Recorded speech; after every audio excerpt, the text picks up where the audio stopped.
एक बार फिर वही हुआ जब हमारे साइंटिस्ट ने, हमारे वैज्ञानिकों ने एक साथ 104 सैटेलाइट छोड़कर दिखाए।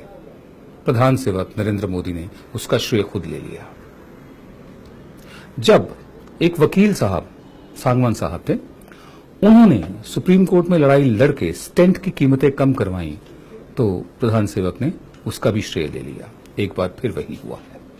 कश्मीर में चेन्नानी नशरी टनल, ये जो सुरंग का उद्घाटन हुआ है, उसमें भी श्रेय ले लिया गया है, जबकि इसकी शुरुआत हुई थी सन 2009 में और उसका उद्घाटन डॉक्टर मनमोहन सिंह ने किया था, जो तब के प्रधानमंत्री थे। हमने एक दफे पहले भी कहा था कि 56 इंच के सीने में दिल कितना बड़ा है, हमें ये देखना बाकी है। मान लेने में कोई एतराज नहीं होता कि जो स्कीम्स पहली सरकारों ने शुरू की थी उनको आगे बढ़ाया गया। कुछ लोग तो यहां तक मजाक करने लगे हैं कि पिछले 3 साल में अगर कोई नई स्कीम शुरू हुई हो और उसका उद्घाटन भी किया जा रहा हो तो हमें दिखाएं। बहरहाल, ये चिन्नानी नशरी सुरंग पहली मिसाल नहीं है जिसका फाउंडेशन स्टोन, जिसकी शिलान्यास डॉक्टर मनमोहन सिंह ने की थी और श्रेय अब सरकार ले रही है। मैं आपको और भी बताता हूं कि कौन कौन सी ऐसी स्कीम्स हैं जो आगे बढ़ाई गई हैं। पहले जिनको नकारा गया था, जिनकी बुराई की गई थी, फिर उन्हीं चीजों को आगे बढ़ाया गया है। राजीव गांधी शिल्पी स्वास्थ्य बीमा योजना को आम आदमी बीमा योजना का नाम दिया गया है और स्वास्थ्य बीमा योजना जो पुरानी चल रही थी उसका नाम बदल दिया गया। सिर्फ योजना वही है, इसका नाम है प्रधानमंत्री जीवन ज्योति बीमा योजना।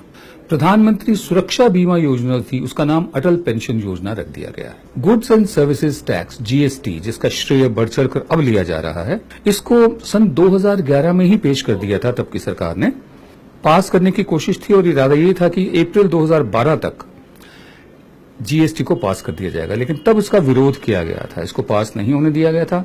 अब पास करा के इसका श्रेय लिया जा रहा है। नरेगा, जिसको बाद में मनरेगा का नाम दिया गया, पहले उसकी इतनी फजीहत की इन लोगों ने और अब उसी को आगे बढ़ा रहे हैं। बहुत धूमधाम से स्वच्छ भारत का आगाज हुआ था, उसका ऐलान किया गया था। हकीकत ये है कि ये निर्मल भारत प्रोग्राम था, जिसकी मैं डिटेल्स आपको बताऊं।